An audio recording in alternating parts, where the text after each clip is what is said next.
Pois é, eu estou recebendo aqui na bancada do CBN Maceió, Luiz Eduardo Simões, economista, e Fátima Previdelli, também economistas. Eu não vou resistir a fazer, eu perco os amigos, mas eu não vou resistir a fazer a piada. 2 economistas perdidos. Bom dia aos... Deixa eu explicar aos ouvintes aí da CBN, né? Eles ficaram assim, levaram um bom tempo para chegar, porque não sabiam onde estava, qual era a rua, né? Já tinham estado aqui, né? 2 economistas perdidos. Desculpa a piada, vai. Não, tudo bem. Bom dia aos ouvintes da CBN. Bom dia, Manuel Miranda. Bom dia. Na verdade, a gente se perde muito aqui em Maceió, porque as ruas mudam de nome. Existe uma cultura de dar um nome à rua e a placa ter outro nome, né? Sim. Isso é comum. Se perde. É uma questão, eu acho que de uma tradição de uso de nomes e quando, na verdade, você entra na rua, tem outro nome. Exatamente. Né? Fica difícil para quem é de fora. Olha, né? teve uma época aqui que o seguinte, você tinha a rua onde eu morei durante 30 anos da minha vida, nasci lá, mori lá, lá no Poço, ela se chamava, Rua do Rosário. Aí mudou o nome da rua. Então, a rua tinha 2 placas. Maceió passou uma época com 2 placas. Assim, era Rua Maria Vitória de Francis Chaves, aí embaixo tinha Antiga Rua do Rosário. Isso passou a vigorar durante muito tempo. A gente recebia correspondência com os dois endereços. Então, para quem não é daqui, é um tanto quanto complicado. Eu acho que eu tenho uma solução para isso. Atenção, pessoal da prefeitura, botar 2 nomes da rua não vai fazer a gente achar ela 2 vezes mais rápido. Bota um só que a gente acha, por favor. Pois é, Luiz Eduardo, Fátima Previdelli aqui. Hoje de manhã, eu vendo Bom Dia, e desde ontem eu estava lá, eu sou como é que se diz, um notívago. Eu fico lá na internet, vou para as televisões e fico vendo aquela tudo. Está um desespero geral. Todo mundo descobriu que tem inflação no Brasil agora e que isso superou a meta que o governo tinha estabelecido e que não era só serviço. A inflação de alimentos foi altíssima e que se prevê que esse ano, aí já veio o presidente do Banco do Brasil, o Tombini, e já disse que não é bem isso, que o governo espera que no segundo semestre essa inflação volte aos patamares. E aí todo mundo está dizendo que não vai voltar. E inflação tem um aspecto psicológico, né? Depois que ela dispara, você puxar de volta, segurar a rédea, é complicado. Estou certo ou estou errado? Certíssimo, Manuel. Agora, nós aqui somos da época que tinha inflação acelerada no Brasil, então a gente está mais do que, né, com o sentido... aguçado para identificar quando ela acontece. Gato escaldado tem medo de água fria. Acho que o pessoal o pessoal mais jovem não está tão acostumado, mas nós já estamos começando a levantar a luz amarela aqui. Exatamente. Né? Mas eu acredito que agora o que vai acontecer é um pequeno recuo dela, viu? O pessoal se entusiasmou um pouquinho com o aumento da gasolina e com outros fatores e agora... Vamos ver o que acontece. Nós estamos na época de carnaval ainda aqui, não é isso? Depois do carnaval, o pessoal vai voltar um pouco à realidade. Eu só queria comentar uma coisa também, que nós temos em cidades como Maceió, que tem um fluxo turístico nessa época do ano, que vai de praticamente outubro, novembro até março, você tem uma entrada grande de pessoas, de turistas, e mesmo pessoal que vem do interior passar as férias, e isso aumenta também os preços. Você tem uma elevação do nível de preços que depois cai. É interessante que até para procurar aluguel, apartamento, um lugar, uma pousada para você ficar... Nessa época é muito mais caro. Muito mais caro. E os postos também. Os postos, restaurantes, tudo isso você tem uma época muito mais cara. Depois de março, abaixa um pouquinho. Mas o que eu estou falando é no Brasil. E aí está hoje tudo com... Ou seja, como diz o Luiz Eduardo, a luz amarela foi disparada. Mas aí a gente tem que ver uma coisa que... Aí sim, a gente muda para vermelha se acontecer uma coisa.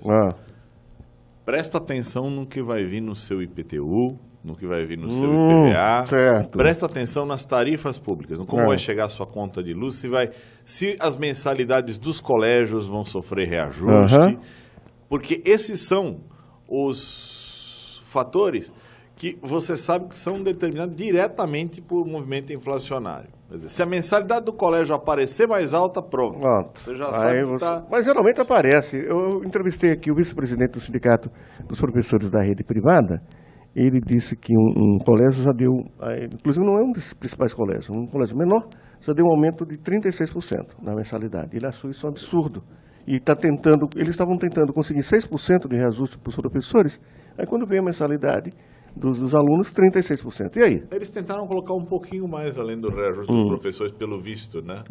Tentaram triplicar a coisa. É 0,86%, agora é a mais alta dos últimos 8 anos. Olha, então eu acho que é uma questão da gente avisar o ouvinte do seguinte. Nesses movimentos, não entregue os pontos logo de cara. Sim. Atenção, isso aí é um movimento do cara da oferta tentando fazer você pagar o preço que ele quer. Não dê uma de, vai fazer o quê? Não, reclame, fale, olha, isso aqui está alto. Se ele fizer cara de parede, veja a possibilidade de procurar outro serviço, outro vendedor. A oferta precisa ser educada a saber que o preço faz parte do serviço que ele está prestando. Se o preço for aviltante, se o preço for abusivo, você tem o direito de sair e procurar outra possibilidade, outra alternativa. A não ser quando você dá de cara com cartel, né? Assim, sim, aí como o caso dos combustíveis. Sim, aí... Quando eles todos combinam juntos a coisa, aí você vai e fala assim, olha... aí você vai na rádio e começa a falar que talvez os caras estejam combinando os preços, né? Que talvez tenha gente achando que o cidadão é otário, né? Eu não diria achando, eu diria tendo certeza, viu? Acho que é uma certeza. Uma certeza mesmo. Olha só, ontem eu vi uma entrevista do Heródoto Barbeiro com Sen Gama, que é um economista bastante... Samidana é meu amigo. Nós somos amigos, trabalhamos juntos no mesmo lugar lá em São Paulo. Tá bom, ele falou uma coisa interessante, mas a gente comenta isso daqui a pouquinho, depois dos comerciais, que o Ricardo está sacudindo os dedinhos ali, dizendo que a gente vai ter que ir ao repórter CBN.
Não me leva, deixa eu morrer aqui, ou então leva para outro hospital. Para o HGE nunca. Não pelos profissionais que lá tem, não, é pelas condições miseráveis que o Estado oferece para a população. Wellington, obrigado aí pela entrevista. Minha solidariedade a você sabe disso, Wellington, também aos profissionais que estão lá. É uma situação que você a gente só pode pedir para apelar para o Estado, porque não adianta apelar para a Justiça fica sempre do lado do governo do Estado e contra os médicos. Já mandei relatório até para a ONU, para a OEA, para o Papa, para todo mundo. E nada foi feito. Infelizmente, essa é a situação. E a gente não vê luz no fundo do túnel, né? No fim do túnel, não vê luz. A gente pede à população que tenham cuidado, que evitem acidentes, se cuidem, porque esse HGE que nós temos, a emergência que o Estado oferece é a pior possível. Obrigado, Miranda. Okay, bom obrigado, dia a você todos da CBN. Bom dia e obrigado aí. Conversei com o Dr. Wellington Galvão. O Luiz, Luiz, você queria fazer uma observação, Luiz? Eu queria fazer uma observação para o Dr. Wellington. A gente compartilha da preocupação junto com ele e tal. E lembra que isso não é o dinheiro de um, não é o dinheiro de outro, não é o dinheiro de uma iniciativa privada, é o dinheiro dos nossos impostos que não está sendo usado desse jeito. Exatamente. Quer dizer, enquanto você vê o pessoal respirando aliviado lá na Câmara dos Deputados, não é isso? O pessoal respirando aliviado lá no Senado, o pessoal está sem ar no nosso... É muito interessante isso, muito interessante isso. Eu acho que... mais interessante ainda o fato de que normalmente se coloca a culpa nos funcionários públicos, não é isso, doutor? E... O grande culpado disso, no final das contas, é um funcionário público que ele tem mandato. Ele não é um funcionário público que passa por concurso, que tem que trabalhar de dia a dia. Ele tem mandato. Eu quero que aqui, você que está ouvindo, lembre disso. O cara que é o responsável em última instância por isso, ele tem mandato. E você tem que cobrar isso dele. Perfeito. Ok, obrigado, Dr. Wellington. Um abraço. Vamos voltar lá nosso bate-papo acerca da inflação e acerca das medidas que o governo está tomando. Voltando ao Samidana. Samidana. Eu sempre troco. Eu escrevi agora, peraí. Samidana, né? Isso. Deixa eu ver, é com Y, né? Isso. Dana? D-A-N-A. Samidana. Ele disse uma coisa interessante, dizendo o seguinte, olha, tem que mudar, não pode estimular o crescimento só com o consumo do jeito que o governo está fazendo. É um bom primeiro passo. É aquela história. Porque pode resultar, né, nesse tipo de coisa. O governo dá um bom primeiro passo. Quer dizer, não adianta. Você não tem crescimento sem você estimular a chamada demanda efetiva. Sim, mas vamos estimular investimento, não consumo. Aí você tem que dar o segundo passo. Sabe por quê? A economia, toda economia, possui duas pernas. Uma perna é a oferta, outra perna é a demanda. Se a gente só fica na demanda, é um crescimento de saci. Opa, interessante. Como nem eu, uma nota disso, crescimento de saci. Nem eu, nem você temos vocação para saci, quem fica pulando muito em uma perna só termina com as quatro patas no chão, não é isso? Exatamente. É o seguinte, você falou que o Semi vem por aqui, eu vou querer bater um papo com ele. Sim, ele vai aparecer por aí logo, nós vamos trazer ele por aqui. Voltando ainda a essa questão, por que o governo, é difícil, o governo também não mostrou todas as cartas. Por que superou a meta? Se você tem, agora vejam só, a meta, segundo o SAMI, era de 4%, 6% já era 1%, entendeu? Sim. E todo mundo falava que a meta não era 6%, a meta era 4%.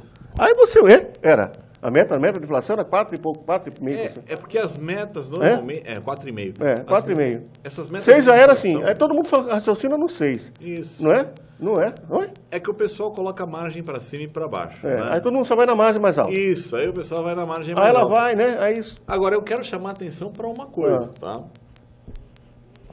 Uma inflação de 6%... É alta. Não. Tá brincando, não? Não é uma inflação alta. No caso da montagem do nosso indicador de inflação, do jeito como ele é montado, é uma inflação que reflete um aumento significativo, às vezes de até 30%, 40% em alguns produtos que a gente compra, certo? Certo. Agora, eu dou um exemplo para você que eu vi na segunda-feira. O Japão... Tem país com 6% aí que o sujeito já está rasgando os cabelos. Não, mas olha só, o Japão está buscando uma meta de inflação de 5%. Eles estão com um problema de inflação só de 2% ao ano. Outro dia eu estava lá na sala da FEAC, junto com os meus colegas, e a gente viu essa notícia do Japão elaborando políticas econômicas para aumentar a inflação. Porque eles estavam sofrendo de um problema chamado deflação. Pior do que a inflação é a deflação. Claro, concordo. Porque a deflação ela gera desemprego. E desemprego é muito mais nocivo, né? Porque ele vem junto com o aumento, com a alta relativa de preço. Esse cálculo aqui, ele podia ser pior se o governo tivesse tomado a medida lá com relação às contas de energia. Com certeza. Com certeza. Podia ser muito pior. Agora, essa meta, isso historicamente no Brasil, essa meta o pessoal vai sempre para a margem superior, certo? Vai sempre para a margem mais favorável, porque aí é a batalha de argumentos, né? A gente vai para a batalha de argumentos. Agora, eu quero chamar a atenção para uma coisa. Inflação de até 8%, 10%, dependendo do índice que o país faz, não é uma inflação nociva. No caso do Brasil, o que está sendo... Luiz, isso quando você tem um PIB elevado, você pode... Os Estados Unidos aguentam a inflação de 10% porque tem um PIB. Se tiver crescimento, se tiver crescimento junto. Eu estava conversando isso também com outro professor. O Brasil é um país do famoso crescimento devagar e sempre. Sim. Então, a gente não pode ter uma inflação muito elevada. Aí é que tá. Claro que não, né? Não teria nem sentido nesse momento. O que eu falo é o seguinte, pela experiência que nós passamos, um país que passa por uma hiperinflação, ele não pode repetir a doença, porque de repente o remédio pode não surtir mais efeito, não é? É aquela história, né? É como é. Aí você não pode repetir a doença. Aí usamos aquele mal, não podemos. Aí tem. Mas aí, Manuel, eu concordo com você, só que nós estamos num contexto completamente diferente do nosso pesadelo dos anos 80, que eu diria assim, o brasileiro é traumatizado com o que viveu lá atrás. Eu sou. Principalmente nós, da nossa geração, que passamos por isso não como crianças ou dependentes de uma família. Nós éramos os responsáveis pela família. E nós víamos o salário chegar no banco e já não pagar nem metade do que deveria pagar. Não é o caso do contexto atual. Concordo. Tá? Isso, as coisas mudaram, a gente ainda tem muito medo. Agora, o que existe também é uma falta de cultura, inclusive dos jovens, que não viveram isso. E eles não conseguem entender o papel deles como consumidores no sentido de evitar também que haja abuso. Porque pense bem, a gasolina aumentou. Por que já está sendo aumentado produtos que não tem nada a ver com a questão da gasolina? Né? Aumentou a gasolina, portanto vai aumentar os alimentos, portanto vai aumentar isso, vai virar aquela cadeia. Se bem que tem a questão do modelo rodoviário nosso, né? Que sim, as mas tem a questão de logística, infraestrutura, isso acaba... Claro, mas isso impacta... Eu comentei com o Luiz a última reunião, a entrevista que nós tivemos aqui, dizendo que o Brasil é um país que queima diesel para transportar etanol. É um absurdo. É um absurdo. Agora, veja bem, nós temos serviços que não dependem absolutamente dos combustíveis. E mesmo assim já está se aumentando os serviços de hotelaria. Os próprios restaurantes estão fazendo os restaurantes aqueles que já são meio, digamos assim, salgadinhos. Fátima, mas uma coisa é você ter um percentual de aumento, digamos assim, de 6%, 10%. Eu já tive em restaurantes, entre aspas, que o aumento foi a quase 60%, 70%, 80%, assim, de repente, do dia para a noite. Sim. Mas foi baseado em quê? O cara aumenta 40% em cima num prato, do dia para a noite. E eu lhe pergunto, por que na beira da praia até o amendoinzinho do ambulante aumentou? Tem gasolina na vida dele para pegar o amendoinzinho e vender na praia? Não. Mas olha, tem uma coisa que eu tenho que falar aí, que é o seguinte. Esses aumentos de 40%, de 50% às vezes que vão aparecendo, eles acabam refletindo 0,5% no índice de inflação. Então a gente tem que ficar esperto com uma coisa. O pessoal está falando, a inflação esse mês foi de 0,5%. 0,5% o índice, tá? No caso, 0,86%, quase 1%, né? 0,86% o índice. Tem que ver que o índice é composto de toda a variação dos outros produtos. E eles têm um peso. Uma coisa que eu queria falar, que eu acho que é até legal, porque eu vou servir de advogado do SAMI um pouco, é que o SAMI chama a atenção não para a contenção do consumo. Certo? Um país que consome cada vez mais, no caso do Brasil, que é um país com grande capacidade ociosa e com uma população que não tem renda para consumir muitas vezes, né? A gente não pode botar a culpa da inflação no pobre, pelo amor de Deus. Né? Não vamos fazer isso. Não, claro que não. Agora, tem gente comendo que não comia antes, quer dizer, você está conseguindo comer. Isso é importante. É importante. O que o SAMI quer dizer, e eu acho que isso eu posso dizer porque nós éramos amigos, né, lá em São Paulo, há uns anos, e a gente sempre conversava sobre isso, é que é necessária a educação financeira da população. É preciso ter uma educação financeira. Eu, você, a Fátima, nós passamos por um período de deseducação financeira, que foi a inflação. Faz você não ter expectativas nem previsão. E a educação financeira pede que você tenha expectativa e pede que você faça projetos com relação ao futuro. Eu acho que é isso que a gente precisa começar a desenvolver aqui no país. Luiz, agora uma coisa também, a partir do que a Fátima falou, é o seguinte. Você tem, lembrando, no nosso bate-papo, você tem o exemplo do pescador. Por que o peixe está subindo de preço? Por que o peixe é tão caro aqui em Alagoas? Você lançou a rede, né? Você tem uma jangada, você lança a rede, às vezes a jangada não queima nem combustível, vai no vento, e você traz. Por que esse homem que traz com esse peixe aqui, ele precisa pagar o aluguel dele, ele precisa pagar a energia dele, ele precisa de transporte, botar filho na escola? A cabeleireira, por que vai subir o corte do preço do cabelo? Porque ela precisa botar filho na escola, precisa se transportar, precisa pagar energia, isso aí tudo. Essa associação é que os serviços subiram muito, principalmente, subiram violentamente. Porque as pessoas que praticam, estão nessa atividade econômica, elas estão vendo uma realidade em torno dela que o governo ainda não viu, que não está registrado em índice. É uma questão chamada questão de percepção. Ou os caras, vamos dizer que todo mundo seja especulador aí, não é possível, né? Miranda, eu acho que eu vou te dar uma boa notícia. Boa notícia não, porque você sabe que seu programa é assistido por um monte de gente por aqui. Você sabe que essa história do pescador já me pegaram no corredor da FEAC. Foi mesmo? Lá para conversar, exatamente. Virou uma professora e falou, olha, aquela história do pescador, a professora Cláudia Milito. Aliás, obrigado, professora, se estiver ouvindo, ela sempre ouve nesse caminho, né? Tá ela falou assim, professor, se esse assunto voltar, lembre aí, coloque na variável uma coisa que a pesca é uma atividade artesanal. E aí, como atividade artesanal aqui, identificada em Alagoas, o cara realmente bota um preço muito alto e tenta fazer o quê? O mínimo de trabalho possível, obter o máximo de lucro numa peça só. Então tem essa variável. A pesca não é aquela atividade mercantil unicamente como a gente entende. Certo, entendo. Eu achei interessante. Para você ver que realmente pessoal, não tinha levado em conta isso. A gente tem que tomar cuidado. Eu e você que temos que tomar cuidado, o pessoal está ouvindo, cara. Sim. Ainda bem, né? Ainda bem. Mas você tem razão, essa questão, essa variável. Mas, de qualquer maneira, o meu raciocínio não está inválido. O cara precisa. O cara precisa pagar as coisas da atividade artesanal dele. Sim. Né? E a cabeleireira? Tudo bem, a cabeleireira tem lá, ela paga o espaço, tem um secador de cabelo, escambau, tudinho, mas a atividade dela qual é? É também manual, é uma coisa, não é? Ela depende...